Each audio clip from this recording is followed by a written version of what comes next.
A paz do Senhor Jesus, meus irmãos, eu sou o evangelista André Melo e está começando mais um Confradesp em Revista. Como vocês sabem, é um conteúdo gerado pela Convenção Fraternal das Assembleias de Deus no estado de São Paulo e um trabalho que está sob a direção geral do nosso pastor-presidente, pastor José Wellington Bezerra da Costa, e sob a coordenação do nosso vice-presidente, pastor José Wellington Costa Júnior, que também é presidente da CGADB. Eu aproveito o momento para cumprimentar toda a diretoria da nossa convenção e também saudar toda a diretoria da nossa igreja, Assembleia de Deus, Ministério do Belém. E a você que está nos assistindo pelo canal da Confradesp no YouTube ou está sintonizado na rádio ADFM 88.7, é uma grande alegria ter a sua audiência.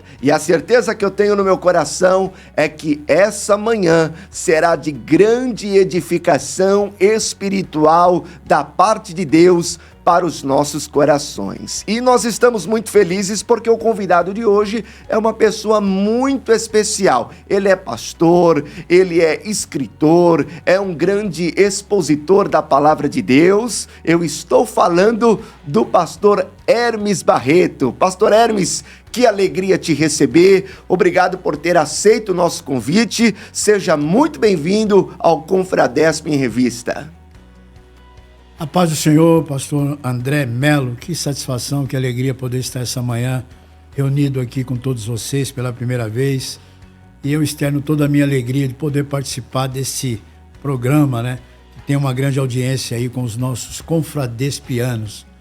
Mas antes de tudo eu queria deixar um texto, posso deixar um texto para todos nós aqui? Por favor, fica à vontade. É um texto que eu acho muito interessante, eu gosto muito dele. É um texto que está escrito na carta que o apóstolo Paulo escreveu aos Filipenses, no capítulo 4, a partir do versículo 6 e o 7, que diz assim: Não estejais inquietos por coisa alguma. Antes as vossas petições sejam em tudo conhecidas diante de Deus pela oração e súplicas com ação de graça. E a paz de Deus, que excede todo entendimento, guardará os vossos corações e os vossos sentimentos em Cristo Jesus.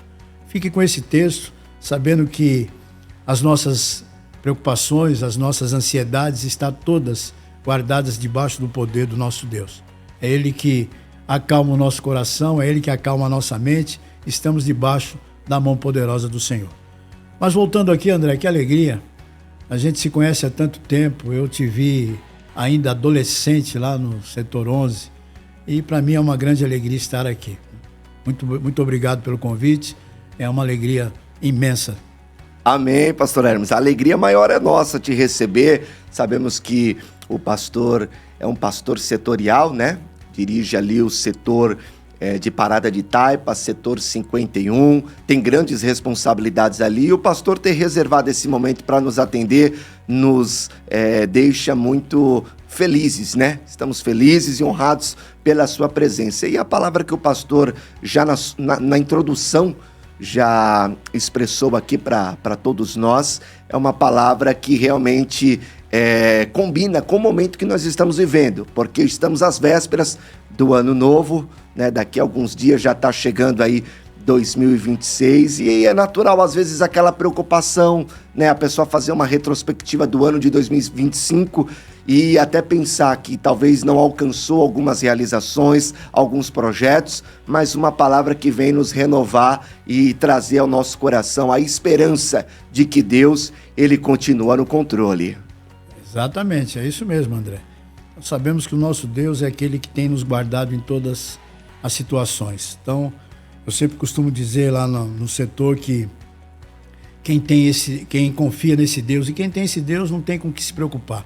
Só tem que descansar na providência, na palavra e na promessa dele. Pois é, muito bem, pastor. E é interessante que eu acompanho o pastor nas redes sociais e o pastor está sempre deixando uma palavra, sempre fazendo um devocional pela manhã. O pastor tem o hábito, né, de fazer umas caminhadas e isso é muito bom, né? Porque eu, por exemplo, tô sedentário e a gente precisa ter esse cuidado com a saúde. A gente percebe que o pastor sempre pela manhã, às vezes num devocional, numa atividade, tá tá fazendo um devocional, transmitindo uma palavra, e o senhor fala muito sobre ansiedade, né? Ansiedade, um cuidado com a nossa vida emocional. A gente percebe que o pastor tem essa preocupação. Na sua experiência como pastor, tem vindo muitos casos assim, pastor? O senhor tem tratado muitos casos assim? Pessoas ansiosas, talvez sofrendo por depressão ou alguma outra enfermidade psicossomática? Ah, sim. Isso, como foi dito aqui, a ansiedade ela é considerada aí o mal do século. E nós sabemos que todos nós, por mais confiantes que sejamos, todos nós somos um pouquinho ansiosos, né? Só que a ansiedade ela tem que ter um controle, ela tem que ter uma moderação. Porque quando passa disso, vira uma preocupação, da preocupação torna-se uma ansiedade ou uma crise de ansiedade, e isso acarreta outros problemas e até físicos. E nós vemos hoje muitas pessoas com esse problema de crise de ansiedade, com depressão, com muitas preocupações. Muitas pessoas não estão sabendo lidar. Por isso que esse texto aqui ele é fundamental. Porque muitas pessoas na crise de ansiedade, na ansiedade, na depressão, é claro que a medicina trata muito bem isso, a psiquiatria, a psicologia, mas a palavra de Deus também nos ajuda muito. Aqui o texto é bem claro, né? Paulo está dizendo aqui que a ansiedade é um pensamento errado e um sentimento errado. Muitas vezes as nossas preocupações, diz que 90% das nossas preocupações são com coisas que nunca vão acontecer. Então a gente às vezes está sofrendo por antecipação com coisas que nunca vão acontecer. Então é melhor descansar em Deus, tirar esse pensamento errado, tirar esse sentimento errado e, como diz o texto, né? Lançar, né? Não estejais inquietos, preocupados com coisa alguma. Antes, né? As nossas petições e ansiedades sejam, né? Expostas diante de Deus com oração, com súplicas e até agradecendo com ações de graças. Então é isso. Ansiedade é nada mais, nada menos do que um pensamento errado e um sentimento errado. E a palavra de Deus é que nos acalma. Aquilo que a preocupação não pode resolver, a oração resolve. Glória a Deus. E pastor, é interessante porque às vezes um membro da igreja, ele olha para o pastor, talvez o dirigente da congregação ou até mesmo o pastor setorial, e ele vê como se fosse um super-herói, né? Um super-homem que está blindado de qualquer tipo de problema. E às vezes até o próprio obreiro tem essa visão dele mesmo, né? Pelo cargo, pela responsabilidade que ele tem, ele se enxerga como uma pessoa altamente preparada e altamente blindada. E quando, na verdade, é um ser humano que está passível de sofrer aí uma possível depressão, uma possível ansiedade. Qual conselho e orientação o pastor daria a esses pastores, a esses obreiros que talvez está passando por um momento difícil, sendo a sua vida emocional agredida, né? Talvez por uma ansiedade, uma depressão ou qualquer outra espécie de síndrome? Veja, André, algo interessante que nesse nosso bate-papo aqui me veio à mente. Nosso terceiro trimestre da Escola Dominical trata de um tema excepcional, que é corpo, alma e espírito. Inclusive, na última lição, nós vamos estudar que esses três elementos do homem, somos tricotômicos, têm que estar bem ajustados e preservados, né, para a volta de Cristo. Então, tudo isso, essa questão humana, tem que estar bem ajustada. A questão do corpo, a questão da alma, a questão do espírito. Então, o corpo a gente sabe que é aquele que a gente tem que ter cuidado com ele. Ele é o templo do Espírito Santo. Quando nós falamos, como você disse aqui, quando a gente faz um exercício físico, quando a gente faz uma caminhada, tudo isso ajuda também na nossa questão de humor, afeta a alma, porque a alma é o centro das emoções, é onde se expressa alegria, tristeza e essas questões todas. Então, quando o corpo está em movimento, a gente diz que libera uma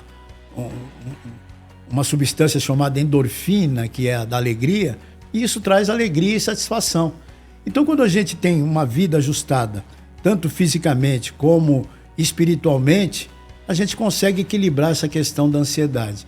É claro que, como você disse, a gente como pastor, as pessoas muitas vezes acham que a gente não tem preocupação, que a gente não tem dias maus, que a gente não sofre. Então, né, nós pastores temos, eu digo, né, que a gente tem aí um dos trabalhos mais pesados, né? E sempre o nosso presidente diz que a ferramenta mais difícil de se trabalhar é a humana. É humana. Então, trabalhar com gente é muito desgastante, muito difícil. Então, muitas vezes, né, o nosso refúgio como pastor, que muitas pessoas não sabem, e o pastor também nunca pode estar colocando as suas fragilidades, né, e os seus pontos fracos diante da congregação.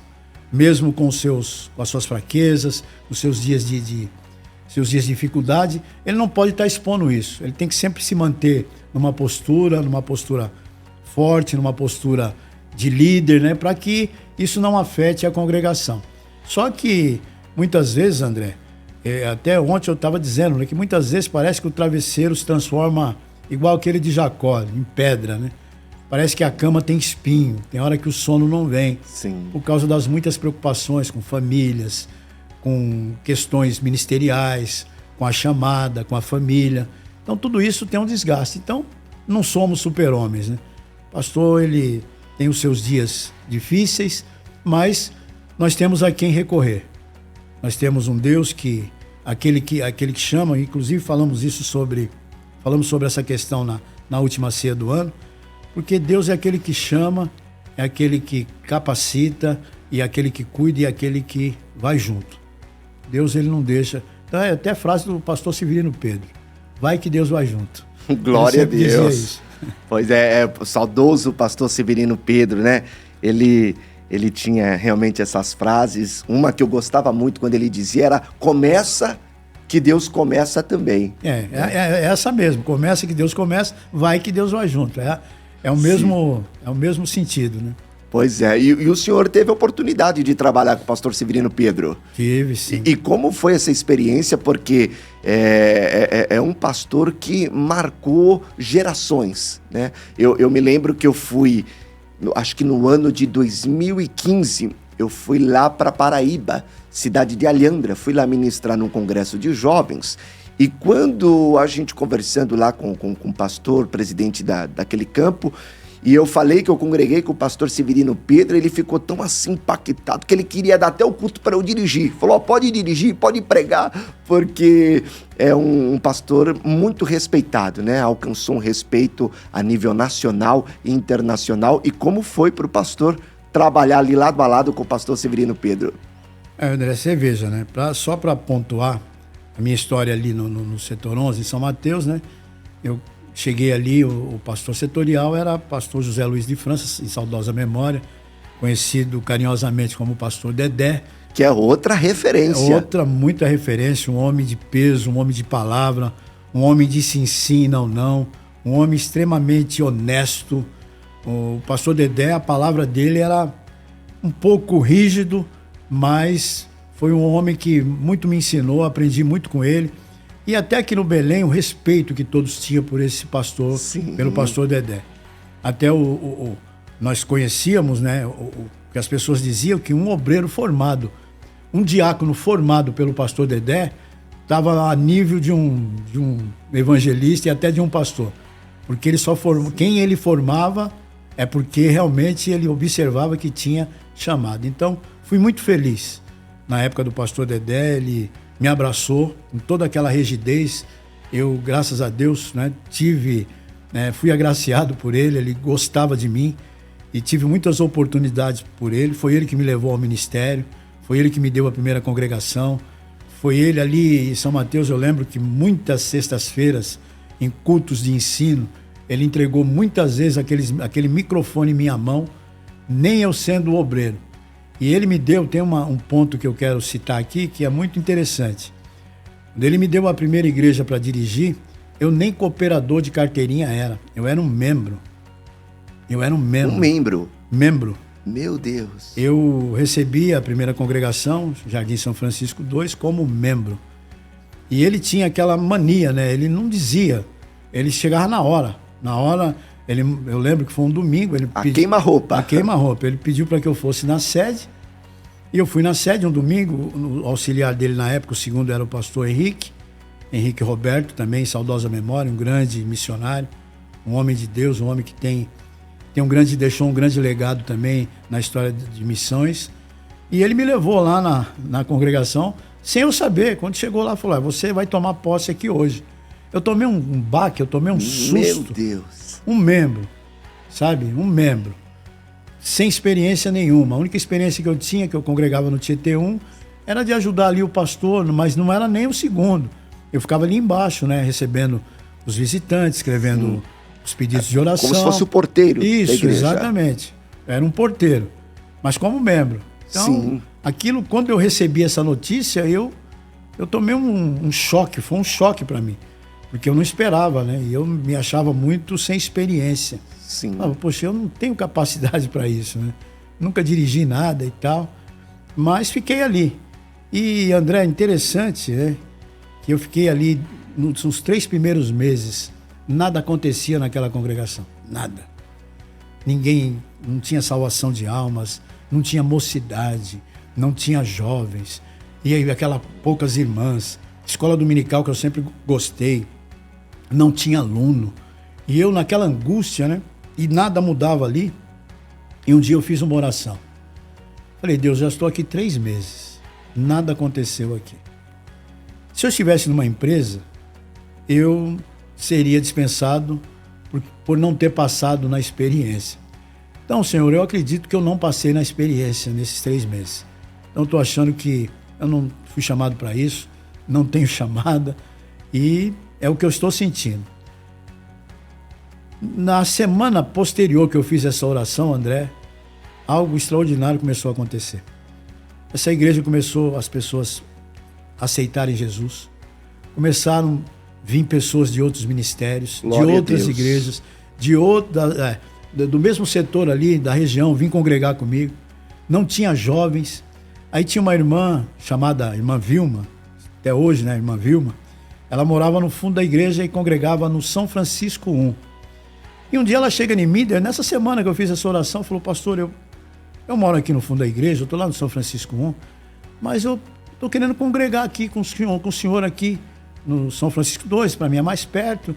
E outra, pastor, eu tenho 11 filhas, tudo jovens, né? E tenho uma casada que tem o meu genro, são músicos, tocam, cantam, tudo jovem.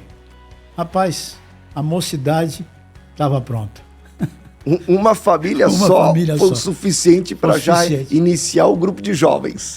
Foi o suficiente. A partir daí, André, mocidade cresceu, a igreja cresceu, pessoas se batizando nas águas, pessoas aceitando Jesus. Aí eu respirei aliviado, né? Eu falei: bom, graças a Deus, parece que dá para continuar aquilo que Deus colocou na minha mão. Até esse momento, pastor, né, nessa primeira congregação, o senhor, como membro, o pastor já tinha noção do que Deus já tinha reservado para o senhor lá no futuro, ou o senhor ainda estava assustado diante de tudo que estava acontecendo? De repente, como membro, assume uma congregação e está ali 3 meses como que patinando, aí o trabalho começa a florescer. Já queimava no seu coração um desejo pelo ministério, um sonho, de repente, para crescer, progredir no ministério? Ah, sim, porque André, eu já vinha de um histórico de ensino da palavra, de aulas em escola dominical. Então eu já tinha, né, ali no Tietê 1, eu era professor de escola dominical. Então eu já tinha, né, e muitas vezes eu até pregava na igreja como membro. Só que você sabe que o pastor Dedé, ele não consagrava ninguém. O crivo dele era rígido. Então, não era qualquer um que ele levava ao ministério. Ele observava e geralmente só quando estava diante de uma congregação que ele consagrava. Fora isso, você podia ficar lá 10, 15, 20 anos que o crivo dele era pesado, era duro. E nessa primeira congregação, Jardim São Francisco 2, isso. O pastor ficou quanto tempo ali? Eu fiquei 3 anos ali. Nesses 3 anos, o pastor Dedé te consagrou ou o senhor ficou como membro? Com 9 meses, ele me dá uma carteirinha de cooperador. Meu Deus do céu! Dirigindo a congregação. Depois de 9 meses... Ele me deu uma carteirinha de cooperador. Cooperador. Depois de aí, teve uma consagração a diácono, aí que foi depois de... Isso aí foi menos meses, né? Sim. Surgiu a oportunidade, aí ele me levou ao diaconato, dirigindo a mesma igreja. Mas aí a gente vê, né? Porque, de fato, o pastor Dedé é muito rígido, né? E às vezes tem situações que de cooperador já leva, né, para consagração ao presbitério, mas mesmo assim não. ele levou para o diaconato. Exato, Dedé era metódico. Fui para cooperador, não pulou fase nenhuma. Cooperador, diácono. E como diácono, tinha que vir alguém da sede para servir a Santa Ceia. Alguém da sede ou algum pastor que dirigia alguma igreja local ali, que... Ia lá ajudar a fazer a ceia. Ia lá ajudar. E a congregação, pastor, ela respeitava ou às vezes olhava, esse aí é um membro que está dirigindo aqui a congregação, é apenas um diácono? Você sabe que dentro do povo que a gente trabalha, né, tem as classes, né? Tem aqueles que aceitam, tem aqueles que rejeitam, tem aqueles que não aceitam, tem aqueles que criticam, né? A gente nunca é unanimidade, né? Então, quando a gente é unanimidade, alguma coisa está errada. Mas tinha uns críticos, né? Aqueles mais antigos, porque como é que você vai dirigir uma igreja que você é membro e lá tem um presbítero? Como é que você vai dirigir uma igreja que lá tem um diácono e você é um membro?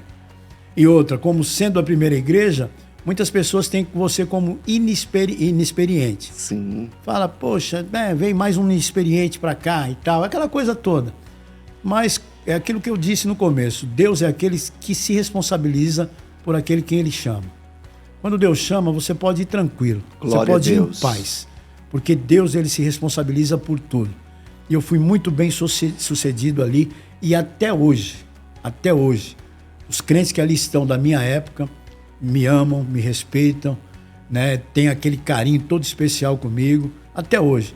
E isso é o que fica marcado, entendeu? Pra gente passou, deixou um legado, né? Deus com a sua boa mão nos conduziu, e foi isso. E a igreja cresceu e está lá até hoje, para a glória de Deus. Está lá uma linda igreja, bem cooperada, continua com jovens, continua com adolescentes, irmãos, obreiros, está uma benção. E ali foi o seu berço, né? E ministerial. Quando eu estava para sair, outro fato interessante. Quando o pastor José Luiz de França estava para sair, ele me tira da igreja. Ele me consagra a presbítero, né? Sim. Aí eu recebi a consagração ao presbitério. E aí ele me trocou de congregação. E você veja, São Francisco II é uma igreja que ainda estava no porão, uma igreja tanto pequena, e ele me manda para Iguatemi. Você conhece Iguatemi? Sim. É uma das grandes igrejas. Sim. Então eu saí de uma, né? Que era no porão. E vai para uma Iguatemi. E eu fui como presbítero. E com uma semana que eu fui para Iguatemi, com uma semana. Eu lembro até hoje, eu tomei posse numa terça-feira, num culto de doutrina, e o pastor saudoso Severino Pedro da Silva tomou posse na sexta, entendeu? E aí foi o legado que começou com o pastor Severino Pedro, um homem também impressionante, um homem que também me ajudou muito, me inspirou, né? Ele me deu inspiração também para que ele, como um grande escritor, e eu também ali no Iguatemi, eu lembro que eu sempre escrevi, eu sempre tive essa questão de escrever, Sim. né? E eu, quando era adolescente, que não era crente. Com adolescente, eu chegava da escola, né? Estudava o ensino, acho que era o ensino fundamental na época, ensino fundamental. E eu chegava em casa, né? Sentava na mesa, eu estudava à noite. A escola era perto de casa, em frente de casa. Então eu chegava à noite, 10, 10 e meia da noite, 15 para as 11, comia alguma coisa, eu sentava na mesa, meus pais iam dormir, e eu ficava sozinho lá escrevendo, no manuscrito, escrevendo poesias. E eu tenho hoje ainda escrito lá. As poesias são quase 100 poesias. Então eu escrevi quase 100 poesias. Eu tenho tudo isso aí. Então era poesias, mas não era crente. Aquelas poesias, aquelas filosofias, algumas de romance, algumas do dia a dia. E eu sempre tive essa veia, né? essa veia de escritor, vamos dizer assim. E aí eu lembro que lá no Iguatemi eu comecei a dar uma série de estudos no culto de doutrina sobre o Sermão da Montanha. Mesmo porque o meu primeiro livro que eu escrevi é O Maior Sermão do Mundo. Chama-se A Relevância do Caráter Cristão, baseado no Sermão da Montanha que Jesus pregou. Então eu comecei, né, a fazer os esboços em casa, né? Então, primeiro, as bem-aventuranças, segundo, sal e luz, terceiro, a justiça do reino. E eu fazia os esboços, eu olhei aqueles esboços e falei, ó, esse esboço aqui dá alguma coisa, né? E aí fui escrevendo, peguei, aí comecei a comprar livro. Que a gente também não tinha esse acesso que a gente tem à internet hoje. Sim. Porque hoje o negócio está tão fácil, que se você quiser escrever um livro, você chega no Chat GPT, dá um título, um spoiler, vamos dizer assim, né? E uma capa, ele te entrega, né? E eu, né, naquele tempo não existia isso. Sim. Era em manuscrito. Meu primeiro livro foi manuscrito, na mão. Tenho lá, guardado até hoje. Aí eu pedi para alguém digitar. E aí foi o primeiro livro, né?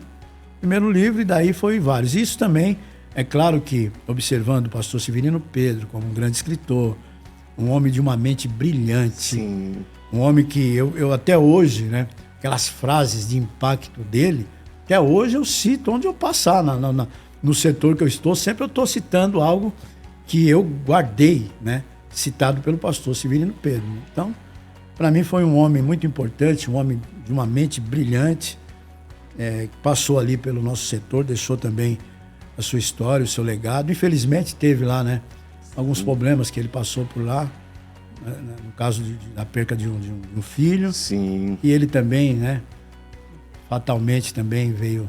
Que foi de repente, né, foi pastor? De repente, né? Ele sempre dizia que existia uma fila que ele gostaria de ser o último da fila, não tinha pressa.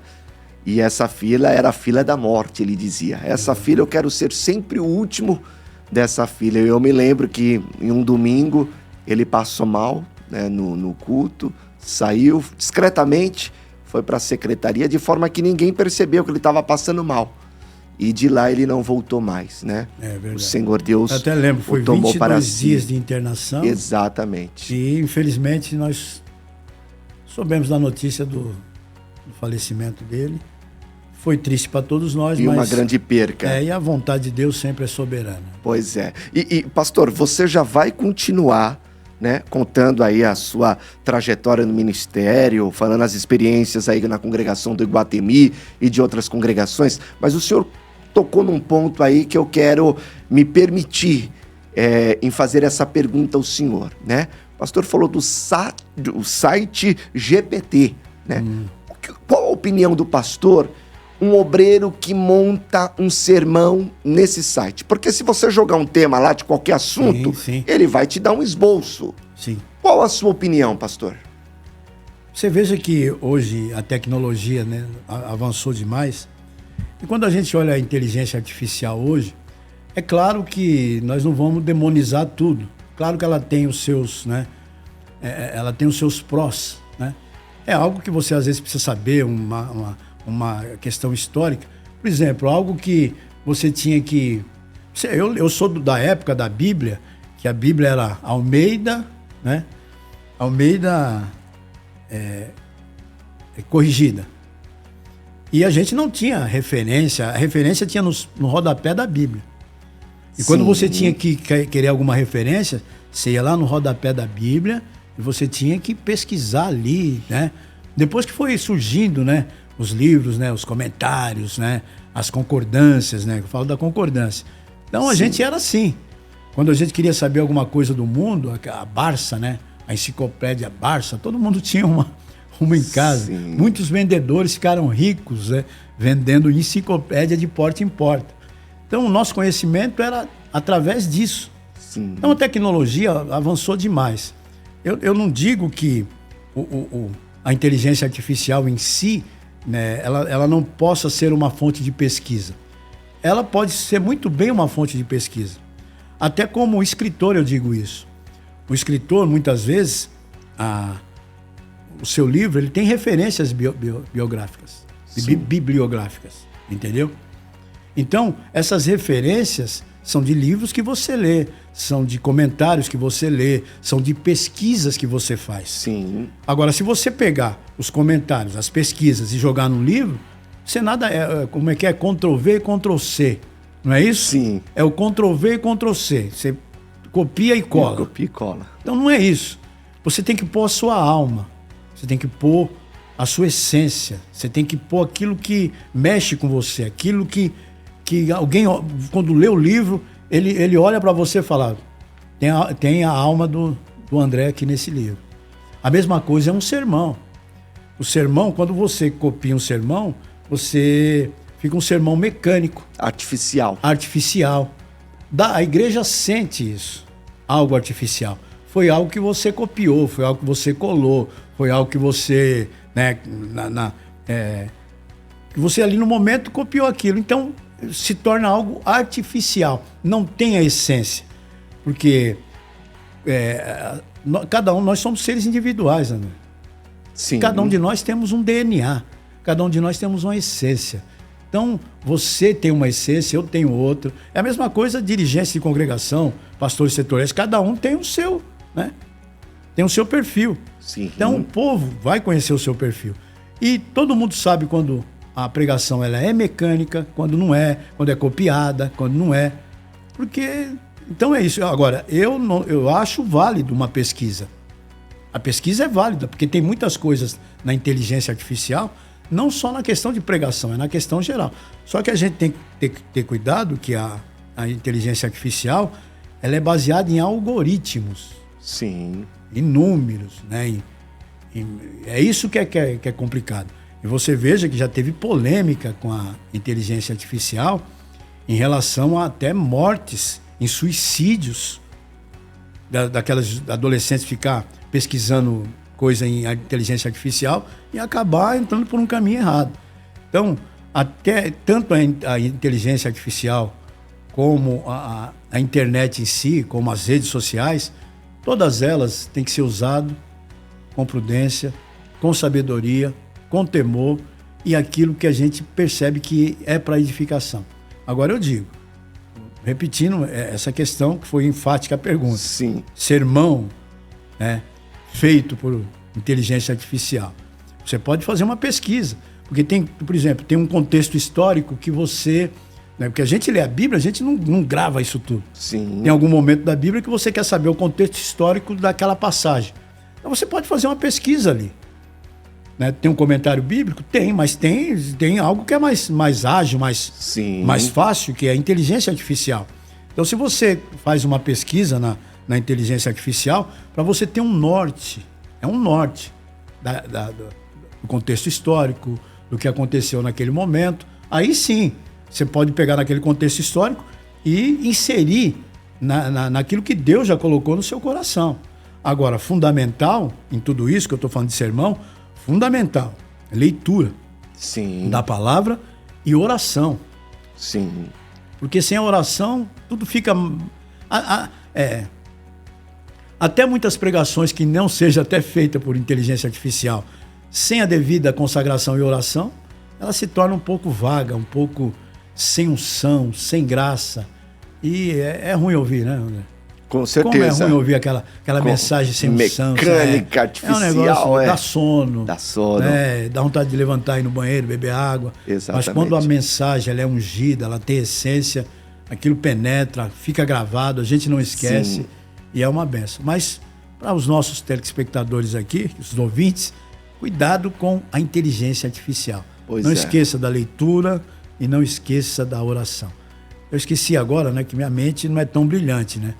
Mas tinha um dos grandes pregadores, não sei se foi o Moody ou o Wesley, que dizia que para pregar 1 hora eles oravam 8. Meu Deus. E hoje a turma para pregar, né, uma hora, né, hora 5 minutos.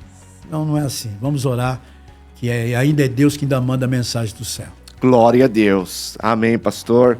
É como uma ferramenta de pesquisa, é válido, é importante, mas eu também concordo com o pastor. Você montar um sermão com aquilo que a inteligência artificial te concede, você jogar ali o tema e já vem aqueles bolsinhos pregar, a igreja sabe. A igreja sente e a igreja percebe que não é um alimento sólido. Mesmo porque a inteligência artificial, o chat GPT, ele já vem até com os tópicos pré-montados. Isso. E quando você usa, já dá para saber que aquilo veio, né? Veio empacotado já. Pois é. Mas voltando lá, pastor, na congregação do Jardim Guatemi, o senhor ficou quanto tempo naquela congregação? 3 anos. E lá o senhor alcançou, assim, alguma consagração? Foi para evangelista ou ficou esse período como presbítero? Eu cheguei como presbítero e nas vésperas da saída de lá foi que eu fui a evangelista já na gestão do saudoso pastor Severino Pedro. E assim... o senhor pegou essas 2 gestões, né? Pastor Dedé, que era muito rígido, né? Conservador, e agora com o pastor Severino Pedro, que acabara de vir dos Estados Unidos, né? Um pastor que tinha, eu digo que ele era águia, né? Uma visão de águia, um pastor que revolucionou o setor 11, né? O setor de São Mateus, quantas igrejas foram abertas, ministérios, né? Ele contava que às vezes tinha ministérios que Deus visitava o pastor em sonho e falava, passa a igreja para o pastor Severino Pedro. E aí procurava o pastor Severino Pedro e falava, Deus falou comigo, agora essa igreja vai pertencer a uma congregação aqui do setor 11. O pastor sentiu dificuldade nessa transição dessas gestões? Não, nenhuma. Porque nós como obreiros, André, a gente... nós temos que... Não é o pastor ou a igreja que tem que se adaptar a nós, é a gente que tem que se adaptar, né? E, como eu disse no começo, eu fui muito feliz com o pastor José Luiz de França. Fui muito feliz com o pastor Dedé. Ele me abraçou como um filho, com toda aquela dureza dele. Eu até me senti, eu falei, como é que, né? As pessoas tinham até medo de chegar perto dele, muitas vezes, né? E às vezes a gente ouvia, precisa cuidado, né? Quando você for chegar perto do pastor Dedé, você vai falar com ele, né? Pra saber se ele tá de bom humor. Sim. E para saber se ele tava de bom humor ou mau humor. Era muito difícil, né? Mas eu me aproximei dele, ele me abraçou como filho, isso para mim foi, né? E não foi diferente com o pastor Severino Pedro. O pastor Severino Pedro, ele, quando eu escrevi o primeiro livro, eu lembro que já foi na gestão do pastor Severino Pedro. E eu mostrei o livro para ele, né? Inclusive foi ele que prefaciou, né? Foi ele que prefaciou, quer dizer, fez a apresentação do livro, né? E eu lembro que eu tinha até poucos relacionamentos aqui no Belém. Eu tinha poucos relacionamentos aqui. Eu vinha nas reuniões, mas não tinha aquela aproximação com os nossos presidentes e tal. E eu lembro que eu escrevi o livro e numa das reuniões de obreiros, naquela terceira segunda-feira, que inclusive hoje é um dia, né? Então Sim. Todos estão convidados, obreiros, para hoje à noite estarem aqui na reunião, na última reunião do ano, né? De 2025. Então, eu lembro que eu dei um livro desse para o pastor presidente. Pastor, um livro aqui, um livro simples, capa feia, com poucos detalhes, né? Dei para o pastor José Wellington. E o pastor José Wellington, por incrível que pareça, ele é um leitor. Ele não pega o livro da gente, joga lá e fala, não, é um presente. Não, ele lê. Ele lê. Ele não é apenas gentil. Não. Oh, muito obrigado. Não, ele lê. Põe lá na prateleira. Ele lê. Inclusive, né, eu dei o livro para ele, ele falou, vou ler. Depois de algumas semanas, eu perguntei para ele, pastor, ele talvez não lembre disso, por causa das muitas atribuições deles, né? Eu lembro, eu não esqueço nunca disso. Perguntei, pastor, o senhor leu o livro? Ele falou assim, eu li. Gostei muito do seu livro, só que precisa de alguns detalhes. O seu livro precisa de mais encorpação, né? Tá faltando alguns detalhes. Se você conseguir encorpar ele, melhor. Deu um feedback. Deu. E foi o que eu fiz. Foi o que eu fiz, peguei o livro, revisei, né? Acrescentei, melhorei, pesquisei mais. O seu primeiro livro? Primeiro livro. Bênção. E a partir daí, rapaz, a gente ficou, sabe, né? Escrevendo mais uns livros. E foi assim a minha trajetória. Então, tudo isso tem a mão do pastor Severino Pedro. Realmente foi uma revolução a chegada dele em São Mateus, né? Por causa de uma transição de um momento assim de mais dureza, né? Mais, né? por um momento de mais, né, mais leveza, digamos assim. Sim. Então o pastor Severino trouxe uma leveza a mais em questão de consagração, em questão da forma como ele conduzia o setor, a igreja, o rebanho, da forma como ele abraçava as pessoas, né, que ele era muito mais maleável, né, muito mais acessível, digamos assim. Sim. Então isso tudo, né, movimentou o setor teve realmente um crescimento. Inclusive, hoje o setor de Santo André é uma igreja que o pastor Severino Pedro adquiriu, né, ali no Jardim Santa Cristina, eu lembro até hoje, as 2 primeiras congregações, e ele adquiriu lá uma igreja. Hoje é um lindo setor 60 de Santo André, na gestão do pastor Severino Pedro. Toda essa questão aí. E, pastor, após a congregação do Jardim Guatemi, o senhor dirigiu outra? Tietê 2. Tietê 2. Nessa congregação, o pastor ficou quanto tempo? 11 anos e meio. Meu Deus, quase 12 anos. Quase 12 anos. O senhor chegou lá já como evangelista? Cheguei lá como evangelista. Aí já tinha sido consagrado há pouco tempo e cheguei lá como já evangelista. E aí trabalhou lá no período de 12 anos. Já era aquele templo, pastor? Já era. Porque é um templo bonito lá, né? Congregação Tietê 2. Na verdade, ele era um templo tinha pré-construído.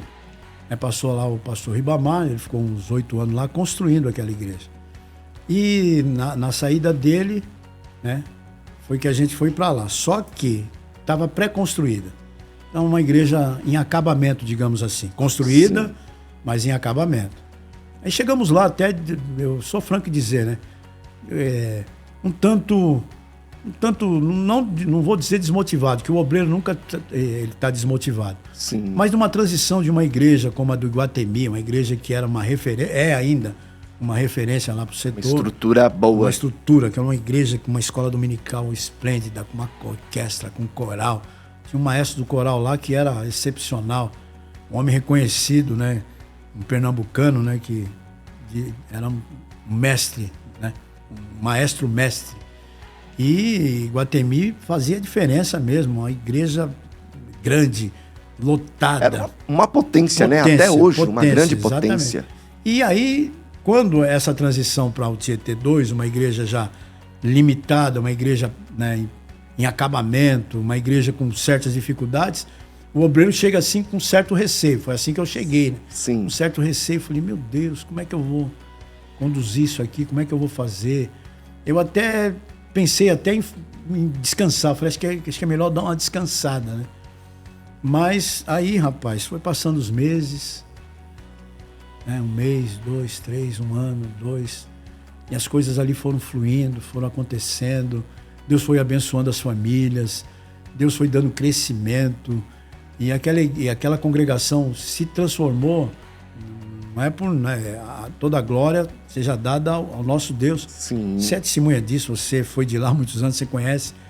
Hoje está lá o grande pastor Evaldo, um homem de Deus, um grande pastor, e é uma das congregações hoje que é referência no setor.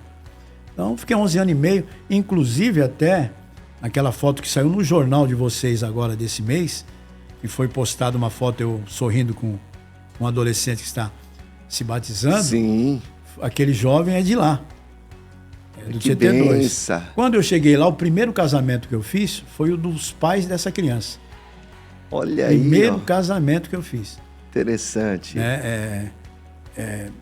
Da Chile, do marido, que fugiu aqui o nome dele, a irmã Chile. Então, primeiro casamento, só cheguei lá e eu assumi no lugar do pastor Toninho. Você lembra do irmão do Toninho? Então, ele ficou lá 1 ano e meio, saiu o pastor Ribamar, ficou o irmão Toninho, ficou lá 1 ano e meio e eu assumi no lugar dele. Eu já assumi com esse casamento. Aí ele até falou, tem um casamento para fazer. Eu falei, não, pastor, já que o senhor teve aqui 1 ano e meio, né, ninguém melhor do que o senhor para fazer esse casamento, né? Aí ele falou, não, pode fazer o casamento, né? Até eu fiz o primeiro casamento que eu fiz, já que chegando lá, que eu fiz vários lá. Todos os casamentos lá foi o que eu fiz. E eu fiz o casamento dos pais desse menino. É o Gabriel. Esse menino chama Gabriel, o nome dele. Depois de alguns anos, ele nasceu, apresentei ele, né? E depois de 12, 13 anos, tá eu batizando o menino nas águas. Que bem. Então é algo que a gente sente honrado, né? Sim. É algo que a gente carrega com a gente. E naquele dia, não só ele, mas da congregação lá eu batizei outros também, né? O Rian, Gabriel, e teve outros que eu batizei lá do Tietê 2. Que bênção. Então foram 11 anos e meio ali, né? Uma história. Uma história, uma vida. E graças a Deus até hoje tenho muitos amigos lá, muitas pessoas. Ainda hoje quando eu vou em São Mateus, porque agora eu moro em Pirituba. Sim. Mas minha mãe mora em São Mateus, congrega há muitos anos no Tietê 1, desde a época do pastor... Rapaz, normalmente não pode fugir assim. Israel de Melo. Pastor Israel, sim. Desde a época do Israel de Melo, que minha mãe congrega ali, eu também. Congregamos ali e está até hoje lá, né? Inclusive, agora quinta-feira a minha mãe está fazendo 80 anos. Parabéns, mãe. Deus abençoe a senhora, dê muitos anos de vida e saúde. A senhora é uma bênção. Foi através da senhora que todos nós alcançamos a graça de nosso Senhor Jesus Cristo. Parabéns, muitos anos de vida, muitas felicidades, saúde e paz para a senhora. Então, Glória a Deus. Está lá até hoje, aquela irmãzinha do coque, pentecostal, servindo a Deus, com tantas irmãs que esteve ali. E eu lembro que na minha juventude, antes da minha conversão, eu dei muito trabalho, né? Aquele adolescente trabalhoso, no álcool, né? Nas baladas, nas noitadas ali da Mateu Bay. Sim. Né? Inclusive, seu pai tinha uma loja ali na Mateu Bay. Isso. Uma loja de departamentos, né? Isso, de utilidades. De utilidades, né? Eu comprei muita utilidade ali. Isso, era um cliente assíduo. Sim, era um cliente VIP ali. Pois entendeu? é. Então, até que minha mãe aceita Jesus e a gente, graças a Deus, até aqui, estamos na presença de Deus, sem imaginar a trajetória. Sim. Porque Deus é aquele que trabalha na nossa vida de uma forma tão gloriosa, André. Sim. A mesma história sua também. É que eu digo para você, aquele adolescente lá correndo dentro da igreja, embaixo dos bancos aí, lá. Hoje aqui o doutor André, pastor André, pregador. Vocês que estão aí dos campos, das congregações. Está aqui um pregador pentecostal, Meu um Deus. profeta. Eu sou testemunha disso, está aqui diante de nós. E é um prazer, viu, André, você estar aqui diante de você. Amém, pastor. Porque nós nos conhecemos há muitos anos. Ah, tem tempo, Há hein? muitos Tem anos. primavera aí. Tem, há muitos anos. E é uma satisfação. Você vê que a vida, ela promove esses encontros, Sim. né? E essas coisas boas que a gente vive, né? Então, eu sou grato a Deus, como eu estava falando, a gente não sabe nunca, Deus é que nem ele fala para Abraão, né? Vai, né? Que eu vou junto. Sim. Para onde? Não sei, vai. Só vai. Não se preocupa que eu tô junto. Então, rapaz, está aqui hoje. Quem diria que eu chegaria a ser um setorial? Quem diria que eu chegaria aonde cheguei? Então, são coisas que só Deus faz e eu sou muito grato. Sou grato ao meu pastor José Wellington. Sou grato ao pastor Wellington Júnior. Sou grato ao Ministério do Belém por ter me abraçado, por ter confiado, por ter me aceitado. E eu estou aqui à disposição, trabalhando com alegria, né? Eu agradeço a Deus por tudo. Outra coisa que é interessante, André, na vida ministerial é que tanto congregação como setor, porque você está num setor, mas você dirige uma congregação. Sim. Entendeu? Você só é responsável por um setor, mas você dirige uma congregação. Então são várias congregações, cada uma tem uma forma diferente. Cada uma tem um trabalho diferente, cada uma se comporta diferente.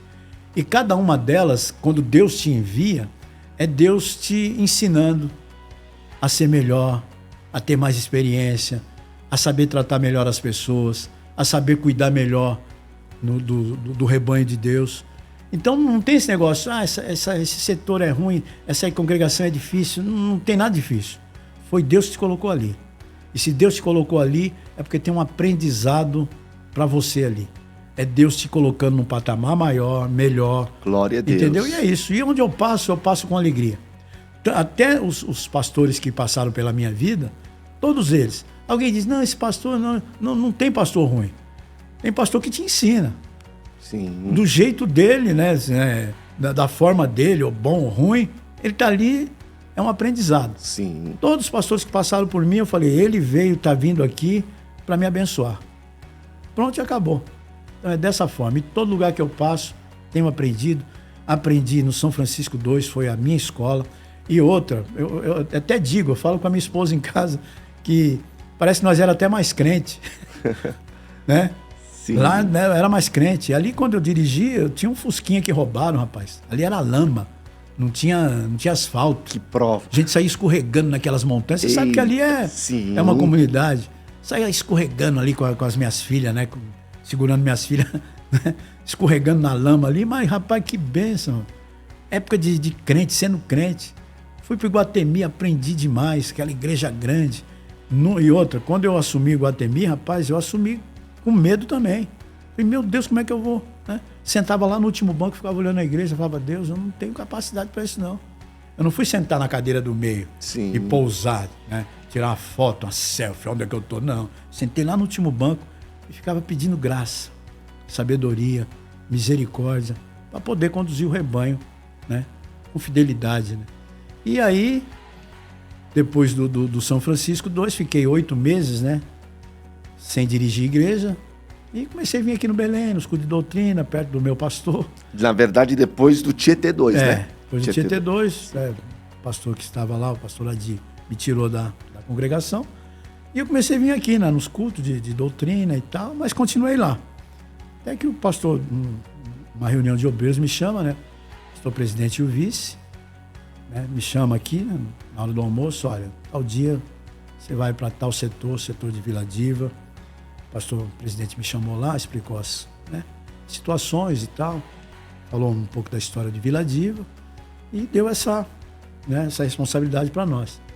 Fomos ali também, feliz da vida, contente, né, trabalhei ali com alegria. Foi o primeiro setor. Primeiro setor. E ali teve uma característica porque foi 3 anos também. Só que 2 foi de pandemia. Ah, sim. Mas mesmo assim, com pandemia e tudo, Deus deu graça. Teve aquele período que foi proibido os cultos, né? E eu ia lá sozinho. Pegava a chave da igreja, terça e quinta, que eram os cultos semanais, e domingo, entrava sozinho lá, fazia live, sozinho. Sim. Aí comecei a orar, o pessoal começou a orar, ir orar também, e começaram a ir também. Não abria a igreja, mas nós entrávamos e ficava orando lá. E até que acabou a pandemia, Deus deu graça, passamos a pandemia, né? Eu lembro que lá acho que nenhum foi acometido por morte, né? Da pandemia, todo mundo se safou, graças a Deus. Deus guardou o povo lá. Deus guardou todo mundo lá. Sim. Inclusive eu peguei a tal da Covid, né? Mas a Covid eu peguei quando eu descobri, já tinha passado ela. Só senti um cansaço. Quando eu fui no médico, o médico falou, pegou, mas já foi embora. Já foi. E de lá, estou agora em Taipas, né? Há 4 anos, feliz da vida. Tenho sido agraciado aí pela gestão, pela nova gestão, com uma grande reforma que foi feita lá. Agradeço. Interessante, pastor, que quando o senhor assumiu lá o setor 51, parada de Taipas, tava até um dilema lá, né? Fecha, não fecha, fecha, não fecha, vai ser lacrado, não? Porque acho que teve algumas construções lá que faltou o alvará da prefeitura. Não, a própria sede. A própria sede, né? A própria sede. Na gestão do pastor Serginho, chegou a fechar uma semana lá. Eles falaram, claro, a prefeitura, por causa de falta de alvará, não sei se psil, não sei, algum problema aconteceu, mas acho que mais por causa de alvará, fecharam. Quando eu assumi lá, tudo bem, estou lá com 4 meses, a nossa querida vereadora Ruth, né? Rutinha. Sim, Ruth. Me liga, fala, pastor, vamos lacrar a igreja, né? O senhor precisa correr lá na subprefeitura. E eu morando em São Mateus. Falei, meu Deus, como é que era de tarde? Falei, como é que eu vou? Eu nem conheço nada lá. E tinha assumido o setor há pouco. Eu nem conheço nada lá. Mas, rapaz, por incrível que pareça, o subprefeito de Pirituba, Jaraguá, São Domingos, da região ali, chamava-se Ligieri. E ele chegou a assumir acho que uma suplência lá aqui da Câmara Municipal, e ele foi recepcionado pela vereadora Ruth. Sim. Quando a vereadora Ruth mandou a notícia para ele falou, conheço a senhora. Aí a irmã Ruth chamou ele para uma reunião, chamou nós para uma reunião lá na Câmara. Fomos lá na Câmara, fizemos essa reunião. Aí ele falou, meu irmão, eu conheço a senhora. Eu lembro quando eu vim aqui assumir, a senhora foi que me recebeu de braços abertos. Entendeu? Não, eu vou resolver essa questão para a senhora, pode ficar tranquila, vou resolver. E aí, rapaz, documentação, né? E a VCB, a adequação, estacionamento para cadeirante, e corre atrás, e vai. E sabe aquela dificuldade, mas a vereadora batendo em cima e a gente correndo atrás. Tinha dia que eu passava a semana inteira na subprefeitura. Os engenheiros endurecendo, não queria assinar. Ele falou, vai assinar, vai fazer. Até que saiu o alvará, rapaz. Que foi uma grande vitória, hein, pastor? Foi uma grande vitória, sem gastar R$1, sem propina, sem nada. Sabe, eu agradeço aqui em público a nossa vereadora. Também agradeço a todos aí que se empenharam, porque isso vem de longe, né? Sim. Vem desde a época da Marta também, da Marta, quando era vereadora também. Ela também trabalhou muito nessa questão. Então, eu agradeço todo mundo. E outra, vitória de Taipas, né? Com porque certeza. Hoje nós temos o alvará, inclusive há uns meses atrás, acho que no ano passado. Depois do alvará chegou um fiscal lá, olhou, e aí quis perguntar, e o caseiro lá pegou o alvará, mostrou o alvará para ele. Ele falou assim, não, muito obrigado, desculpa e tal, e foi embora. Então o alvará resolve tudo. Então, benção pura. Porque era uma situação, pastor, que nos preocupava muito, né? Você como é do patrimônio, você sabe o que vocês sofrem aí. E nós estávamos com o doutor Paulo também, indo para muitas reuniões na prefeitura, e estava algo assim travado, né? Com muita dificuldade, que não se resolvia. Já vinha um tempo isso se estendendo e a gente aflito, porque a qualquer momento chegou até ocorrer a lacração da igreja, né? Nossa vereadora foi em cima dessa situação, conseguiu a liberação, mas a gente estava debaixo de ameaça.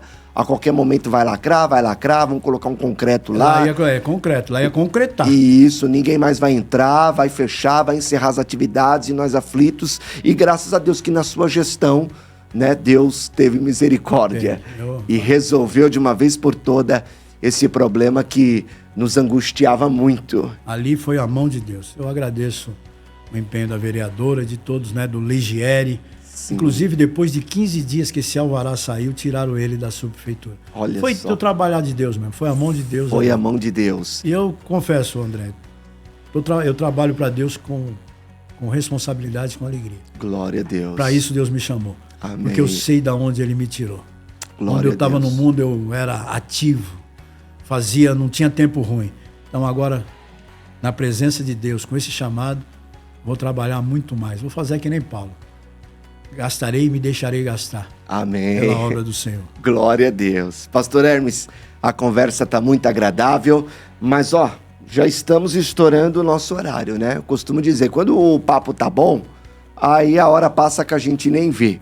Mas para a gente já encaminhar para o encerramento do nosso bate-papo, gostaria que o pastor deixasse uma palavra a todos os irmãos que estão nos assistindo agora pelo canal da Confradesp no YouTube, ou estão sintonizados na rádio ADFM 88.7. O senhor já iniciou as suas palavras aqui falando de um texto da Bíblia. E, se possível, agora encerrar também fazendo menção ao texto da palavra. Pois bem, eu quero agradecer, André, pelo carinho, pelo convite aí do Confradesp em Revista, né? E eu sou muito grato e vejo essa estrutura que foi montada aqui pela nossa igreja, pela iniciativa do nosso presidente, algo excepcional. Vocês estão de parabéns, toda a equipe de mídia, os jornalistas, todos aqueles que trabalham aqui, tem sido aqui uma bênção. A gente vê aqui toda a programação que tem sido feita aqui pela nossa TV, pela nossa rádio, tem sido uma bênção. E o que eu quero dizer a todos os ouvintes, a todos vocês, agradecer você, né? Amém. Pela amizade, pelo carinho, por tanto tempo que a gente se conhece. Dizer que você continue sendo essa bênção. Amém. Que você tem sido. Dizer aos irmãos, né, aquilo que eu já disse, né, sobre essa questão. Estamos terminando o ano de 2025, estamos aí partindo para o ano de 2026. O que eu tenho a dizer a vocês que, como disse não é nem chavão, mas aquela palavra que disse o profeta Samuel, que até aqui nos ajudou o Senhor. Para que nós continuemos, né, na presença do nosso Deus, servindo Ele com alegria. E a palavra que eu tenho é simples. O Deus que nos ajudou até aqui é o Deus que vai continuar nos ajudando daqui para frente. Que todos vocês, que todos nós tenhamos um ano de 2026 abençoado, um ano de milagres, de bênção, de alegria, de sucesso. E que Deus conceda o desejo do coração de cada um de vocês. Um abraço ao Setor 51, a todas as congregações, dirigentes, membros. Deus abençoe vocês. Saiba que vocês moram no meu coração. Quero agradecer essa oportunidade e que Deus abençoe a todos, em nome de Jesus. Muito obrigado. Pastor Hermes, nós que agradecemos por o pastor ter aceito o nosso convite e as portas aqui estão abertas, né? Vamos conversar depois com a produção para marcarmos um outro bate-papo. Sim. Foi muito agradável conversar com o pastor e no que precisar, estamos à disposição. Deus continue te abençoando, seu ministério, o Setor 51, que Deus continue prosperando vocês em todas as áreas e em todos os níveis. Obrigado de coração. Bom, para mim não sair daqui pecando, né? Irmã Leonice, um abraço, um beijo, Deus abençoe minhas filhas, meus netos. Foi uma alegria estar aqui. André, muito obrigado. Deus te abençoe ou continue te abençoando. Amém, pastor Hermes. Meus irmãos, estamos encerrando aí mais um Confradesp em Revista. Obrigado a todos vocês que estiveram nos assistindo pelo canal da Confradesp no YouTube ou que estão sintonizados na rádio ADFM 88.7. O bate-papo de hoje foi com o pastor Hermes Barreto, um bate-papo muito espiritual. Fomos edificados por Deus através das experiências do pastor Hermes. E o desejo do meu coração é que o Senhor Deus continue abençoando a vida de todos vocês. Estamos encerrando agora um ciclo, né? 2025 está se findando e 2026 está chegando. Eu tenho certeza que com grandes bênçãos, grandes vitórias e grandes realizações da parte de Deus para as nossas vidas. Deus abençoe!